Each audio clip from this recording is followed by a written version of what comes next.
बिस्मिल्लाहिर्रहमानिर्रहीम। आप देख रहे हैं प्रोग्राम फोकस और मैं हूं आपका मेज़बान मोहम्मद हमजा गिलानी। आज प्रोग्राम में हम कराची स्टॉक मार्केट के हवाले से सबसे पहले गुफ्तगू करेंगे। एक खबर ने कराची स्टॉक मार्केट को माइनस से प्लस कर दिया। जी हाँ, सिर्फ एक खबर मार्केट में आई कि हुकूमत ने मुसव्विदा पेश कर दिया है IMF को गर्दिशी कर्जों को कम करने का, गैस सेक्टर का गर्दिशी कर्जा कम किया जाएगा। इस एक खबर ने कराची स्टॉक मार्केट को माइनस से प्लस कर दिया। मार्केट का आगाज हुआ और रेड जोन से हुआ था, फिर हम करेक्शन देख रहे थे। कभी स्टॉक मार्केट ऊपर चली जाती थी, कभी नीचे चली जाती थी, फिर एकदम से जराए ने यह खबर दी और हर जगह पे यह खबर फैल गई और इस खबर ने कराची स्टॉक मार्केट को 900 पॉइंट्स प्लस कर दिया। इख्तिताम कराची स्टॉक मार्केट का हुआ 797 पॉजिटिव पॉइंट से और 48,200 के स्केल पर 100 इंडेक्स बंद हुआ। 207 कंपनीज के शेयर्स ग्रीन स्केल पर रहे, 109 कंपनीज के शेयर रेड स्केल पर रहे। ओवरऑल कराची स्टॉक मार्केट तेज हो गई। इसके बाद आज प्रोग्राम में बात की जाएगी करेंसी मार्केट के हवाले से। जाहिर सी बात है, इंपोर्ट बिल की अदायगियां सर पर हैं। हम देख रहे हैं गुज़िश्ता चंद दिनों से इंटर बैंक और ओपन मार्केट में डॉलर की कदर में मुसलसल इजाफा हो रहा है। जाहिर सी बात है, लिक्विडिटी क्रंच है, आपके मुल्क में डॉलर्स नापैद हैं। आज भी इंपोर्टर अगर एलसीज खुलवाने के लिए जा रहे हैं तो commercial banks inter bank rate के ऊपर 3-4 रुपए रखकर एलसी खोल रहे हैं। इसकी शिकायत मुतअद्दिद बार इंपोर्टर्स ने गवर्नर स्टेट बैंक के सामने रखी है, लेकिन कोई सुनवाई नहीं है। ऑब्वियसली जब आपके मुल्क में डॉलर्स का इन्फ्लो नहीं होगा तो ये मसाइल बिल्कुल सर पर रहेंगे। इसके अलावा आज प्रोग्राम में बात करेंगे चीनी की कीमत। चीनी की कीमत आज से अगर मैं 6 महीने पहले चला जाऊं तो 88-89 रुपीज़ की थी फ़ी किलो, लेकिन आज चीनी की कीमत होलसेल मार्केट के अंदर 145 है और रिटेल मार्केट के अंदर 155 है। यानी 1 किलो चीनी रिटेल मार्केट में 155 रुपये की पहुंच गई है। क्यों पहुंची है, किस वजह से पहुंची है, आपको मैं एक वीडियो बयान सुनाऊंगा। Chairman Karachi grocers wholesalers association के चेयरमैन हैं अब्दुर्रऊफ इब्राहिम, उन्होंने वीडियो बयान में ये बताया है कि चीनी की कीमत ऊपर क्यों जा रही है, क्या वजूहात है और आइंदा आने वाले दिनों में चीनी की कीमत कहाँ पे स्टैंड करेगी। सबसे पहले ये वीडियो पैगाम इनका सुन लें। चीनी थी जो 4 साल पहले तकरीबन चली रही थी 80 रुपए किलो थी, लेकिन आज वो होल्डिंग वालों ने, सट्टा माफिया ने और जो बॉर्डर से चीनी जा रही है उसको अगर नहीं रोकाया गया एज ए पाकिस्तानी भी तो हमें कहीं इंपोर्ट ना करनी पड़ जाए। 142 रुपए चीनी है, सट्टा माफिया की नजर है उस पे। Sale tax number, income tax number, NTA number होना चाहिए। हमारा गंदुम अपना क्रॉप है, हमें कोई मंगाना नहीं पड़ रहा है, लेकिन उस पर आप देख लें कि जखीरा अंदोजों ने कब्जा किया हुआ है। जो गंदुम 130 रुपए, गंदुम का रेट क्या था आप वो अंदाजा लगा लें कि 55 रुपए था, लेकिन आज लम्हा फिक्री है कि 130 और आटा 150। ये गरीब आदमी 2 वक्त की क्या रोटी ना खाए? चावल के तकरीबन डबल रेट हो गए हैं, बल्कि डबल से ऊपर हुए। वो भी होल्डिंग की नजर हो गया। 24 करोड़ अवाम यरगमाल बनी हुई है चंद आदमियों के हाथों में और वो मार्केट कैप्चर किए हुए हैं। उनके ऊपर कानूनी कार्रवाई होनी चाहिए। आपने सुना किस तरीके से चीनी की कीमत में होशरुबा इजाफा किया जा रहा है और आइंदा आने वाले दिनों में मजीद चीनी की कीमत में होशरुबा इजाफा होगा। अगर हमने चीनी की स्मगलिंग को ना रोका, चीनी की एक्सपोर्ट को ना रोका, तो लामहौला में आइंदा आने वाले दिनों में चीनी इंपोर्ट करनी पड़ जाएगी और चीनी की कीमत में मजीद मैनिपुलेशन होगी। यानी एक आम आदमी को चीनी 160-170 रुपये फ़ी किलो के हिसाब से मिल सकती है। एक ओवरऑल मैं बात कर लूँ कि जब से हुकूमत आई उसके बाद कौन कौन से नए रिकॉर्ड्स बने। मौची एदाद शुमार तो इतने अच्छे नहीं रहे और इसी हवाले से मैं आपको बता दूं कि डॉलर की कीमत तारीख की बुलंद तरीन सतह पर रिकॉर्ड हुई। इंटरेस्ट रेट तारीख की बुलंद तरीन सतह पर रिकॉर्ड हुआ। मुल्क भर में महंगाई तारीख की बुलंद तरीन सतह को छू गई। पेट्रोलियम मसनूआत की कीमतों में रिकॉर्ड इजाफा हुआ। बिजली का एक यूनिट तारीख में पहली दफ़ा सबसे ज़्यादा अपनी इस वक्त पोजीशन पर है। ओवरऑल हर अगर मैं बात करूँ सेक्टर की तो ज़बू हाली की जानिब सेक्टर रहा। लार्ज मैन्युफैक्चरिंग स्केल के नंबर्स माइनस में चले गए। बैरूनी सरमाकारी का तेज़ी से इनखला हुआ। सनतों के प्रोडक्शन प्लांट्स बंद हो गए, लोग बेरोज़गार हो गए। बड़ी तेज़ी के साथ लोगों ने इस मुल्क को छोड़ने को तरजीह दी और ब्रेन ड्रेन का अमल हम अभी भी देख रहे हैं कि लोग मौची हालात से तंग आकर बैरून ममालिक जा रहे हैं ताकि उनको रोज़गार मिल सके। तरसीलात ज़र रेमिटेंसेस का टारगेट हमने मिस किया, एक्सपोर्ट का टारगेट हमने मिस किया और इस हवाले से हमने कोई पॉलिसी अभी तक मुतारिफ नहीं कराई। जब से हुकूमत आई है मौची चैलेंजेस बहुत बड़े बिजनेस कम्युनिटी बहुत शदीद परेशान हुई, प्रोडक्शन प्लांट्स हमने देखे कि बंद हुए, बैरूनी सरमाकारी का तेज़ी से इनखला हुआ और इसी की वजह से overseas investor chamber of commerce से मुतअद्दिद बार हुकूमत से और स्टेट बैंक से रब्ता किया, क्योंकि उनकी फंसी हुई डिविडेंड की रकम भी अभी तक रिलीज़ नहीं की गई है। मौशी अशारिये इतने अच्छे साबित नहीं हुए हुकूमत के हक़ में और कई चैलेंजेस बढ़ गए। महंगाई रिकॉर्ड सतह पे पहुंच गई, ग्राउंड रियलिटी पर महंगाई 45-46% पर रही, जिसकी वजह से एक आम आदमी को शदीद मुश्किलात का सामना रहा। ओवरऑल अगर मैं बात करूं गर्दिशी कर्ज़ों की, जिसकी बात अब से मैंने कुछ देर कबल की कि IMF के सामने हुकूमत ने एक मुसव्वदा रखा है ज़राए के मुताबिक, और इस मुसव्वदे से गर्दिशी कर्जा कम होगा आइंदा आने वाले दिनों में। गर्दिशी कर्जा कम करने के लिए dividend plug in bag scheme मंजूर कर ली है। इस स्कीम के ज़रिए SHGC और यानी सुई सदरन और सुई नौदन को जो पैसे देने हैं PPL के, GHPL के और OGDCL के, उनके पैसों का बंदोबस्त हुकूमत करेगी कि स्कीम के ज़रिए उनके गर्दिशी कर्ज़ों को ख़त्म किया जाएगा, कम किया जाएगा।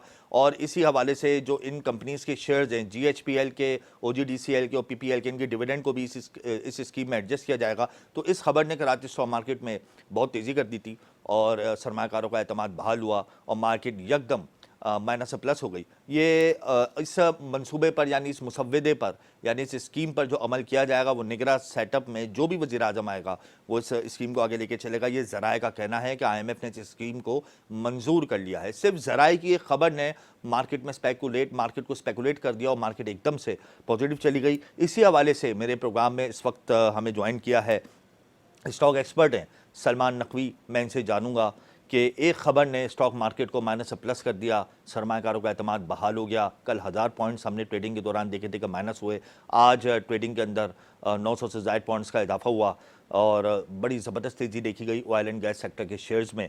तो सलमान साहब अहवाल बताइए, आज ट्रेडिंग का बड़ी ज़बरदस्त तेज़ी देखी, सरमाकारों का एतमाद बहाल हुआ, मार्केट ने कम बैक किया। बिस्मिल्लाहिर्रहमानिर्रहीम। आज मार्केट में ज़बरदस्त तेज़ी नज़र आई है और इसकी बुनियादी वजह यकीनन, जैसे कि आपने बताया, बुनियादी वजह यकीनन वही बनती है।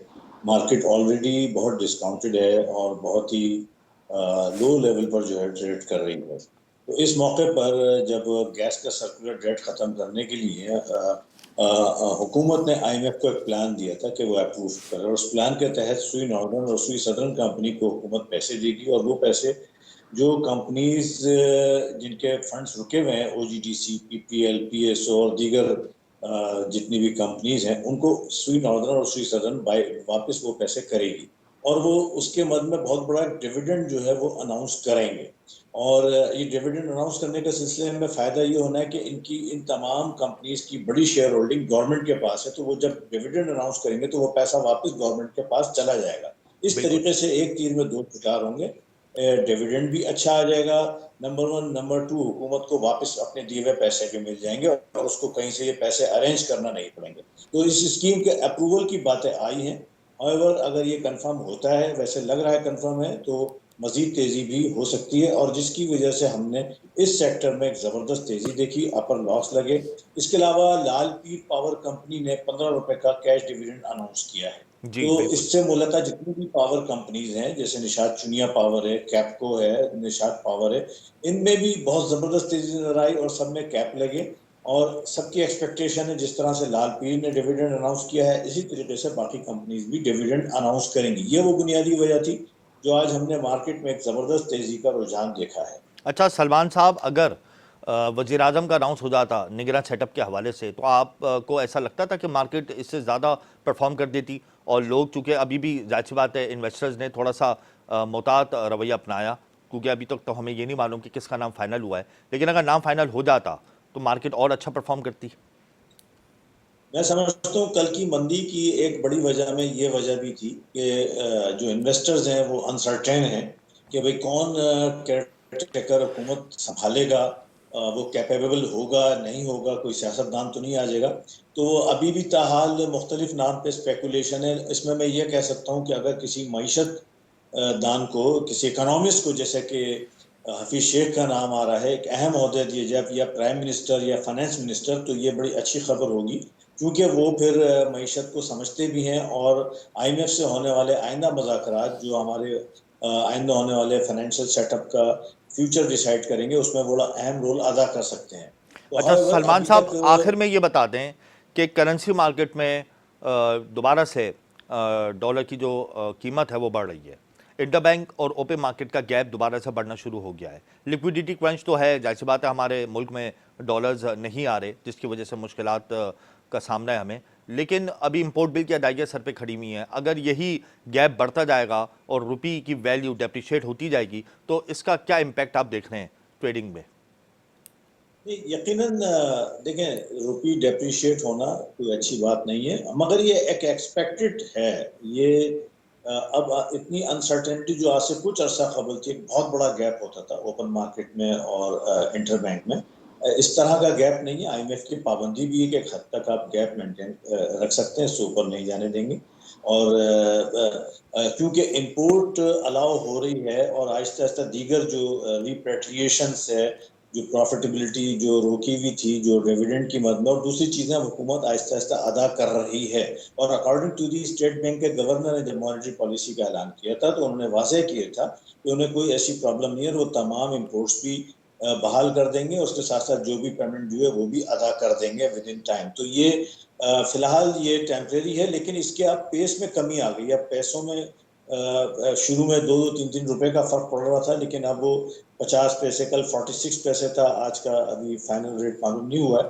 तो अब वो इतना फर्क पड़ नहीं रहा है, लेकिन भारत एक अच्छी डेवलपमेंट के लिए तो। जी बहुत शुक्रिया सलमान साहब, बहुत शुक्रिया।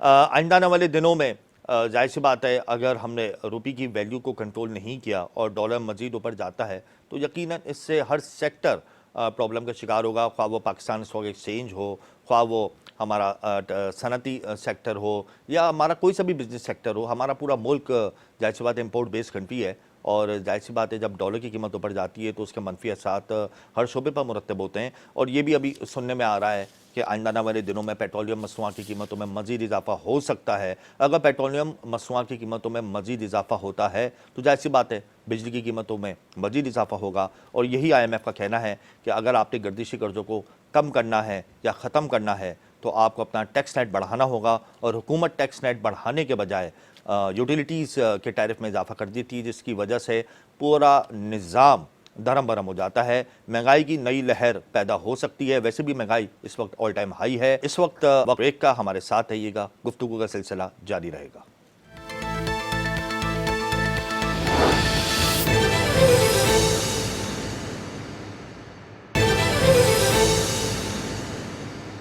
Welcome back. हुकूमत की मुद्दत पूरी होने में चंद घंटे बाकी हैं।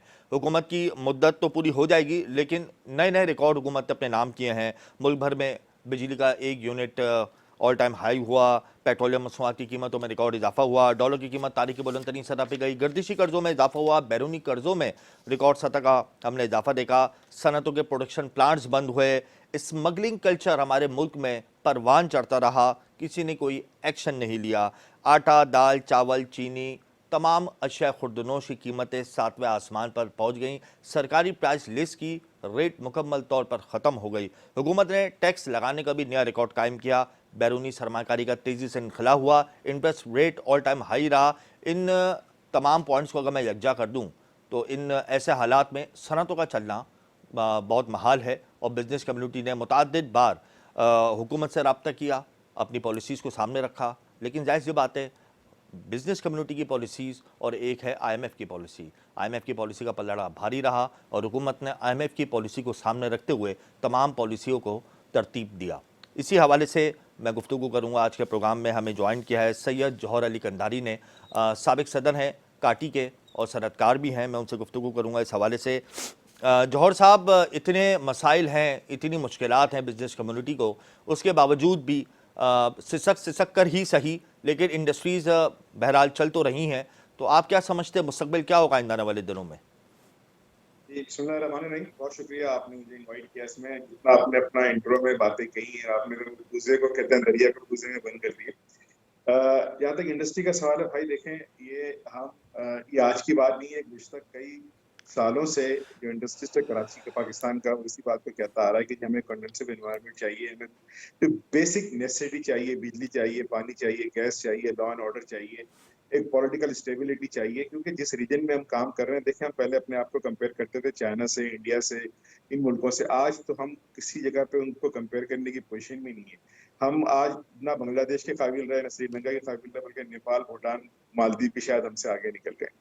तो इन हालात में जब आप ग्लोबल विलेज में काम करते हैं और दुनिया का सारा कारोबार एक मोबाइल फोन के ऊपर होता है, उसी पे सारी ट्रेड होती है, और जहाँ पे आप 38 से 40% कॉस्ट ऑफ डूइंग बिजनेस इस रीजन में ज्यादा बेयर कर रहे हैं, तो आप इंटरनेशनल मार्केट में कैसे कम्पीट कर सकते हैं? यही वजह है कि फिर एक डाउन साइजिंग शुरू हो गई, इंडस्ट्री बंद होना शुरू हो गई। लोगों ने दो, जिस पर 4 प्लांट चल रहे थे उसमें 2 प्लांट कर दिए, किसी ने 1 कर दिया। और एक बड़ा प्लांट अगर बंद होता है ना भाई, तो उसमें कोई 100-200 आदमी इफेक्टेड नहीं होते, 15 से 20 हजार आदमी इफेक्ट होता है, डायरेक्टली और इनडायरेक्टली। बिल्कुल। तो ये सब बेरोजगार ही होंगे ना, ये कहाँ जाएंगे? डेफिनेटली फिर वो लॉ एंड ऑर्डर का इशू आएगा।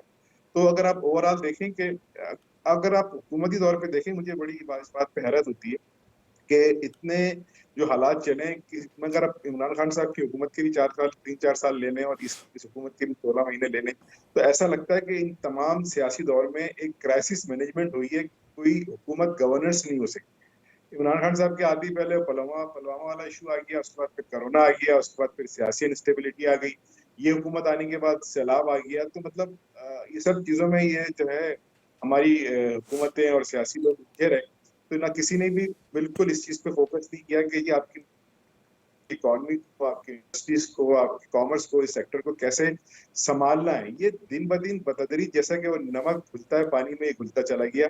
और इसके बाद असरात ये निकले कि आज आपका लार्ज सेक्टर मैन्युफैक्चर जो है वो तकरीबन दवाई के दाने पे है, तकरीबन 8% से ऊपर जो है ना वो डिक्लाइन पोजीशन में है, जो कि बहुत बड़ा रोजगार लोगों को देता है। ऑटोमोबाइल सेक्टर आपके सामने है कि उन 55% से ज्यादा उनकी सेल डिक्लाइन हुई है। तो और फिर जिसका अल्टीमेटली इफेक्ट जो आया है वो आपके बहुत सी चीजों की वजह से भी आया। डेफिनेटली पेट्रोल की प्राइसेस हैं, बिजली की प्राइसेस हैं, गैस की प्राइसेस हैं, साथ साथ डॉलर का जो इंस्टेबिलिटी है। अब ये क्यों हुआ, कैसे हुआ, ये सियासी तौर पे जो लोग इस चीज को देख रहे हैं, समझ रहे हैं, वो हमसे बेहतर इन चीजों को समझते मगर हैं। मगर लेकिन एज ए इंडस्ट्री जौहर अगर हम साहब, बात यहाँ पे मैं एक बात ऐड ऑन करना चाहूँगा कि ये बातें हो रही हैं कि मज़ीद पेट्रोल महंगा हो सकता है। अगर पेट्रोलियम मसनूआत की कीमतों में मज़ीद इजाफा होता है, बिजली मज़ीद महंगी होती है, तो आप क्या देखते हैं हम लोग कहाँ पे स्टैंड करेंगे? क्या हम अपने इंटरनेशनल ऑर्डर्स को पूरा कर पाएंगे? वैसे ही हम लोग नहीं पूरा कर पा रहे इतने हाईएस्ट इंटरेस्ट रेट पर, तो जब मज़ीद यहाँ पर टैक्सेस बढ़ जाएंगे, यहाँ पर कीमतों में इजाफा हो जाएगा, तो फिर आप लोग कहाँ पे स्टैंड करेंगे? सर नहीं कर पाएंगे। जैसे मैंने आपको स्टार्टिंग में कहा कि हम जिस ग्लोबल विलेज पर रहते हैं, ऑलरेडी 38 से 40% कॉस्ट ऑफ डूइंग बिजनेस ज्यादा बेयर कर रहे हैं। यही वजह है कि हमारे साथ साथ आजाद हुए मुल्क मलेशिया 10 साल बाद आजाद हुआ, बांग्लादेश आपके सामने, ये आज काम से कहाँ चले गए? उनका फॉरेन रिजर्व किया, जो है ना ट्रेड बैलेंस में देखें, उनके एक्सपोर्ट्स के ऑर्डर देखें। क्योंकि हमने एक स्टेट बैंक में जो है ना कि एक किया इन्फ्लेशन को और बैलेंस को कंट्रोल की, उन्होंने मार्केट में बढ़ा दिया और उन्होंने एक्सपोर्ट को जो है खत्म करने की कोशिश। उसका इम्पैक्ट क्या आया कि एक हेडविंड सा कम्युनिटी और लोग घबरा गए। एक्सपोर्ट एक ऐसा सेक्टर है, ठीक है, तो अच्छी पॉलिसी है, एक्सपोर्ट को डिस्करेज करना कहीं भी नहीं होना चाहिए, क्योंकि यही वो सेक्टर है जो आपकी नेशनल एक्सचेकर को एक बहुत बड़ा रेवेन्यू, एक बहुत बड़ा टैक्स देता है। एक हजारों नमूने के टैक्स होते हैं इंपोर्ट से माल क्लियर कराने के लिए, जिसमें वारफेज, केपीटी, पता नहीं कस्टम ड्यूटी, फलाना ढिमकाना, आपको सब पता। तो अब ये चीजें जब नहीं आएंगी तो खजाने में पैसे तो नहीं आएंगे, तो निजाम किस तरीके से चलेगा? फिर इस तरीके से, जिस तरीके से बोरिंग हुई हुकूमती सतह के ऊपर, आज बैंकों के पास किसी प्राइवेट सेक्टर को देने के लिए पैसे नहीं है लोगों के।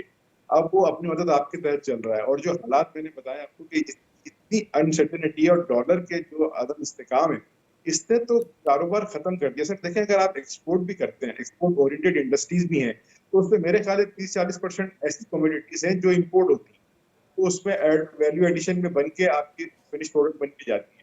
सिवाय 2-3 सेक्टर के, जिसमें आपका फर्नीचर सेक्टर है या लेदर है या ये आपके गारमेंट्स के प्रोडक्ट्स वगैरह है, इसमें कुछ ग्रोथ नजर आई है थोड़ी बहुत। इसके अलावा जो आपका सारा सेक्टर तो तबाह हो।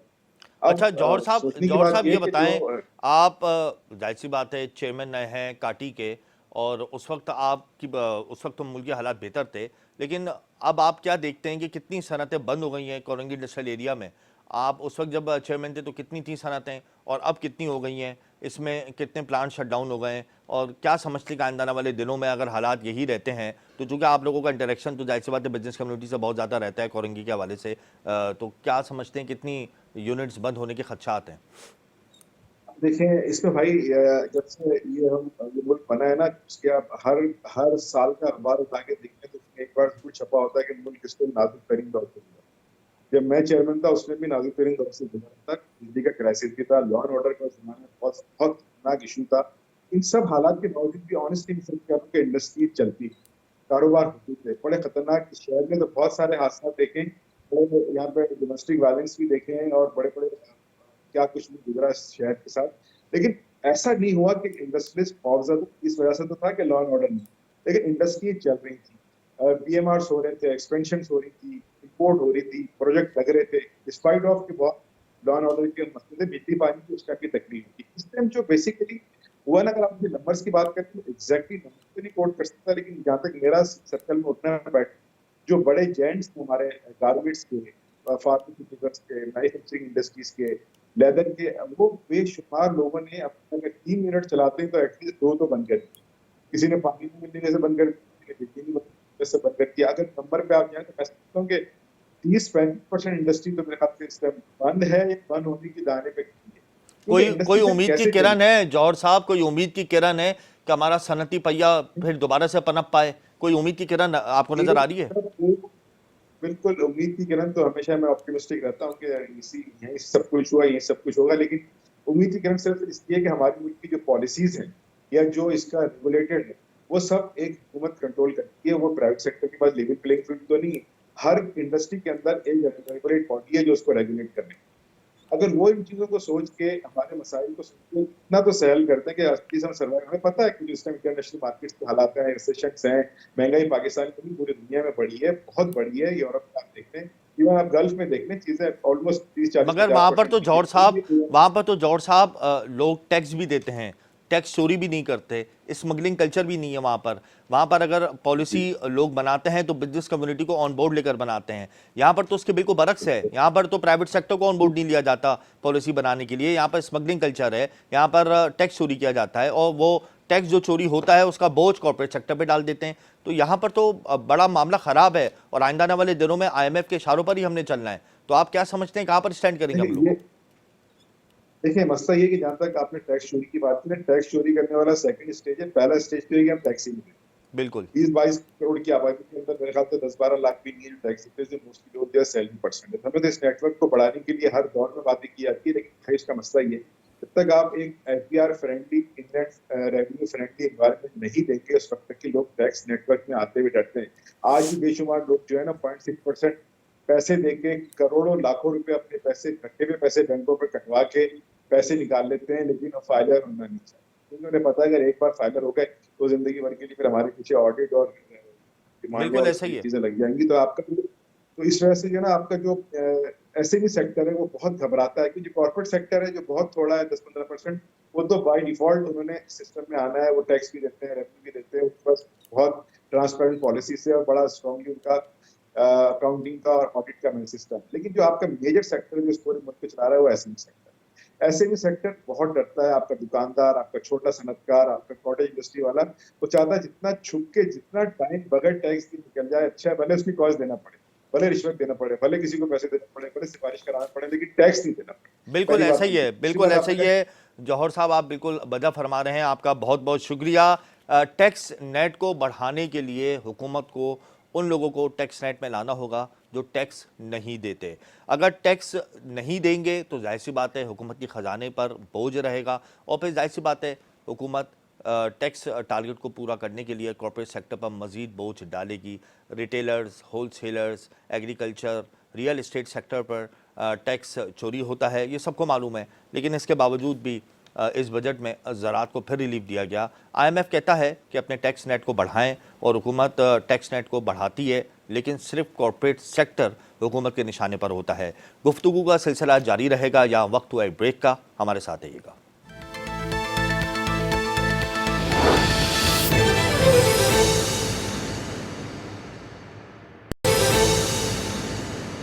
Welcome back. Construction sector, real estate sector ज़बू हाली का शिकार हो गया है। सरिये की कीमत में मुसलसल इजाफा हो रहा है। तामीरारी दोबारा करें, सॉरी यार।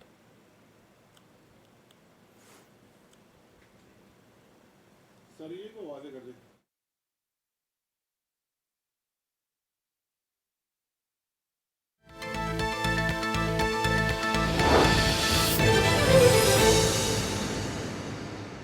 Welcome back.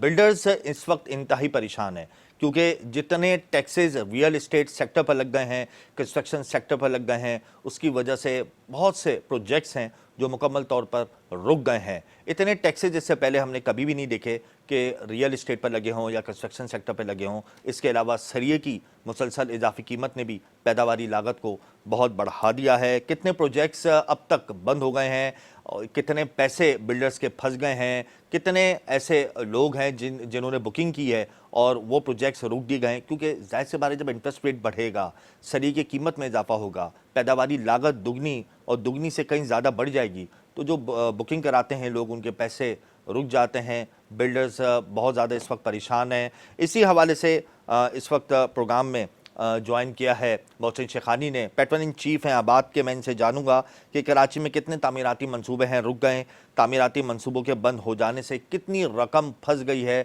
और इस वक्त जितने टैक्सेस आयद किए गए हैं उनसे कितना मजमूई तौर पे बिल्डर्स को नुकसान हुआ है और बिल्डर्स अपने प्रोजेक्ट्स मुस्तकबिल में कहाँ लगाने वाले हैं। इसी हवाले से मैं मोहसिन शेखानी से बात करता हूँ। जी मोहसिन शेखानी, बताइएगा कि कंस्ट्रक्शन सेक्टर इस वक्त ज़बू हाली की जानिब गामज़न है। रियल एस्टेट में तमाम सरमाया निकाल दिया गया है और उसको मुख्तलिफ जगहों पे लगा दिया गया है। इससे पहले कभी ऐसे हालात देखे हैं?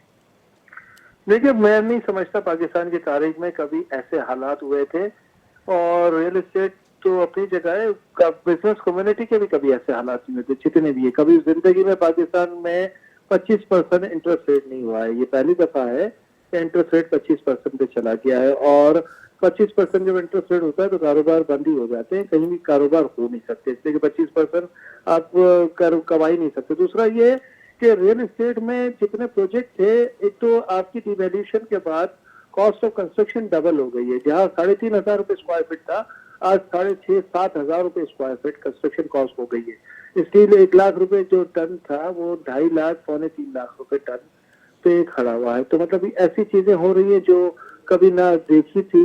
और टैक्सेस और गवर्नमेंट पॉलिसीज और वर्ल्ड बैंक और IMF और इन सब की तरफ से भी कहा जा रहा है कि यार पता नहीं इतने टैक्सेस लगाने का मतलब है कि आप इंडस्ट्री रन नहीं करेंगे। इससे एक फर्क ये पड़ता है कि 40 एलाइड इंडस्ट्री डायरेक्टली और तकरीबन 23 इनडायरेक्टली ये इंडस्ट्रीज को इफेक्ट करता है। इकोनॉमी पे सर्कल पे सारा इफेक्ट करता है। साइकिल आपका मूव नहीं करता।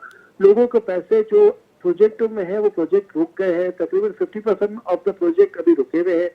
हाई मतलब कितने प्रोजेक्ट्स मतलब हैं जो इस वक्त बिल्कुल रुक गए हैं? तकरीबन आप समझे 127 प्रोजेक्ट ऐसे हैं जो अभी रुके हुए हैं और जिनके कैश फ्लो ही नहीं है, जो बन ही नहीं सकते। और इन प्रोजेक्ट्स के रुक जाने से आप लोगों को कितना नुकसान हुआ है और वो सार्फिन जिन्होंने बुकिंग की है उनके कितने पैसे फंस गए हैं? देखिए, ये अरबों रुपए एक प्रोजेक्ट तकरीबन आप समझे कोई 3-4-5 अरब रुपए का होता है। एवरेजली 3 अरब रुपए का प्रोजेक्ट होता है। तो आप ये समझे कि 300 प्रोजेक्ट होते हैं तो 300 अरब रुपए के तो प्रोजेक्ट ये रुके हुए हैं। 400-500 मतलब आपका 127 बाकी प्रोजेक्ट है। तो तकरीबन 400-450 अरब रुपए के प्रोजेक्ट रुके हुए हैं जो बिल्कुल भी साइकिल मूव नहीं होता, जिनका कैश फ्लो नहीं आ रहा, जो पब्लिक भी पेमेंट नहीं हो पा रही और जिनकी कॉस्ट ऑफ कंस्ट्रक्शन इतनी बढ़ गई है वो बनना भी मुमकिन नहीं रहे। देखिए, उन्होंने तो बड़ी कम प्राइस में बेचा है। उनके 7-8 हजार रुपए, तो 8 हजार रुपए तो कॉस्ट हो गई, 7-7.5 हजार रुपए कंस्ट्रक्शन कॉस्ट हो गई है।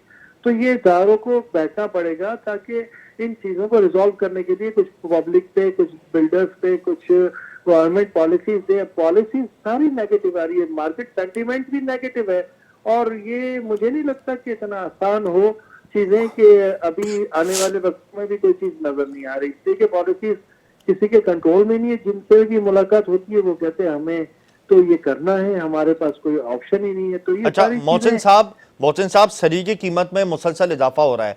आइंदा आने वाले दिनों में अगर सरिया रिकॉर्ड सतह पे पहुंच जाता है, यानी फी टन हम सुन रहे हैं कि 3 लाख 3.25 लाख तक जा सकता है, तो क्या आबाद दोबारा से स्ट्राइक करेगा? देखें, अगर हमारे मेंबर्स अगर काम ही नहीं कर सकेंगे और ऐसी सिचुएशन होगी तो हमें तो निकलना पड़ेगा ना 100%। अभी हाई एंड प्रोजेक्ट पे सिर्फ काम हो रहा है। जो प्रोजेक्ट 25,000 35,000 रुपए स्क्वायर फीट बिकता है वो तो सर्वाइवल है, वही प्रोजेक्ट आ रहे हैं। बाकी जो मिडिल और लो एंड प्रोजेक्ट है वो दोनों रुके हुए हैं। तो मैं समझता हूँ कि अगर काम ही बंद हो जाएगा तो फिर तो लोग बाहर आएंगे। जब आप डिलीवर नहीं कर सकते तो हम कहीं तो जाएंगे, लोग हमारे घरों पे आएंगे। आप कंट्री कह रहे हैं डिफॉल्ट नहीं हुआ, आप लोगों को डिफॉल्ट कर देंगे। जितने कम्युनिटी बिजनेस कम्युनिटी वो डिफॉल्ट हो जाएंगे। जब वो डिफॉल्ट हो जाएंगे तो लोग उनके पीछे भागेंगे। बिल्कुल ऐसा ही है। हाँ, तो हम उस पोजीशन में है कि हमें पॉलिसीज को बैठ के देखना चाहिए। ये वो इंडस्ट्री है जो सबसे ज्यादा रोजगार फराहम करती है, कंस्ट्रक्शन इंडस्ट्री। इससे एलाइड 70 इंडस्ट्रियां चलती है और ये घर प्रोवाइड करती है जो शॉर्टफॉल है। और कच्ची आबादियां बननी शुरू होगी, लोग जब अफोर्डेबल चीज मिलेगी नहीं तो कच्ची आबादियों में जाएंगे, इलीगल कंस्ट्रक्शन में, इलीगल पोर्शन में वो चीजें चलेगी। तो आपका तो वो रेवेन्यू सब जगह से बंद हो जाएगा जब हम काम ही नहीं कर सकेंगे। बिल्कुल काम नहीं होगा, इलीगल काम होगा। बिल्कुल। आखिर में ये बता दें कि इस बजट में रियल एस्टेट सेक्टर को तो निशाना बना दिया, मगर एग्रीकल्चर सेक्टर को फिर रिलीफ दे दिया। तो ये तो दोहरा मेयार कब तक चलेगा मोहसिन साहब? देखें, ये तो प्रॉब्लम है कि एग्रीकल्चर से जो लोग हैं वो सारे एमएनएस वहीं बैठे होते हैं, सेनेट में वो लोग होते हैं और वो अपनी लॉबिंग उनसे आप करवा ही नहीं सकते कोई चीज। आप कहते हैं रियल एस्टेट, जबकि रियल एस्टेट तो खुद परेशान है। रियल एस्टेट की एक्टिविटीज ऐसी है जिससे मैं समझता हूँ कि कहीं भी आपका इकोनॉमी का बैरोमीटर फिक्स होता है। जहां भी क्राइसिस होता है तो इस इंडस्ट्री को चलाया जाता है। तो मैं नहीं समझता, और ये दोहरा मेयार तो इस मुल्क में चलता आ रहा है। मैं समझता हूँ कि इस वक्त इन चीजों पे नजर के क्या इस मुल्क के लिए बेहतर है, हमें सबको मिलकर ये सोचना चाहिए, ना कि हम किसी सेक्टर को इतना दबा दें कि लोग भाग जाएं छोड़ के कारोबार। बहुत शुक्रिया मोहसिन साहब। इसमें कोई दो राय नहीं कि दोहरा मेयार हमेशा से इस मुल्क में रहा है। पॉलिसीज बनाते वक्त एग्रीकल्चर सेक्टर को एक बार फिर बड़ा रिलीफ दिया गया और रियल एस्टेट सेक्टर को दोबारा से निशाना बनाया गया। जाहिर सी बात है, जब इतने टैक्सेस आयद होंगे तो कौन बिजनेसमैन प्रोजेक्ट बनाने का सोचेगा। और जाहिर सी बात है, जब वैल्यू एडेड इंडस्ट्री ज़बोहाली का शिकार होगी तो इससे मुंसलिक मुतादिद सेक्टर्स रेड स्केल पर आ जाएंगे। और यही हुआ है कि जब रियल एस्टेट सेक्टर पर इतने ज़्यादा टैक्सेस आयद किए गए तो इससे कंस्ट्रक्शन इंडस्ट्री को नुकसान हुआ। और जब कंस्ट्रक्शन इंडस्ट्री को नुकसान होता है तो बहुत सारे जाहिर सी बात है वैल्यू एडेड इंडस्ट्री है, इससे बहुत से मुंसलिक जो शोबे हैं वो ज़मी बोस हो गए, लोग बेरोज़गार हो गए। सीमेंट सेक्टर की तरसीब में फ़र्क आया। इसके अलावा हमने देखा कि आयरन सेक्टर, इसके अलावा सरिये की जो कीमत है उसकी वजह से ये इंडस्ट्री को बहुत ज़्यादा नुकसान का सामना रहा। तो ओवरऑल मैं यही बात आपको बताऊंगा कि अगर आइंदा आने वाले दिनों में मज़ीद टैक्सेस एड ऑन होते हैं रियल एस्टेट पर, और जो कि 50% इसकी वैल्यू डिक्रीज़ हो गई ओवरऑल, और अगर मज़ीद टैक्सेस इसमें लगाए जाएंगे तो यकीनन ये सनत मुकम्मल तौर पे बंद हो जाएगी। प्रोग्राम का वक्त ख़त्म होता है और कल हम फिर हाजिर होंगे। मुझे और मेरी टीम को इजाज़त दीजिए। अल्लाह हाफ़िज़।